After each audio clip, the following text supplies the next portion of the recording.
Even if you're new to Drupal, chances are you have an idea about what module means. Modules are just bundles of code and other resources that come in a folder that plug into and extend the feature set of Drupal in some way. The bulk of what you see in Drupal after it's installed is created through core modules. These are modules that come bundled with Drupal. If you go to Manage and go to Extend, you can see a full list of modules available in core here. They're under the core heading. You can see here which modules are enabled by the check that's next to the title of them. So automated cron, block, and breakpoint are all enabled, but book, ban, and aggregator are not. We could turn these on at this point if we wanted to, but the general rule of thumb is that you don't want to install modules unless you have a good reason to. Each module that's installed increases the complexity of your site, and also possibly have some effect on the performance of your site, or how quickly it loads. Modules are meant to be fairly independent, so for the most part you can turn one off without it affecting the rest of the site. For example, this toolbar here is generated through the toolbar module. Let's do a quick search for it.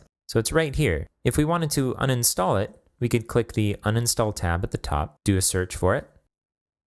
We could check it and click uninstall. We can confirm, and now the toolbar is gone. The toolbar is pretty useful, so let's reinstall it. So I clicked on list, I'm going to search for toolbar, I'm going to check it and click install, and it's back.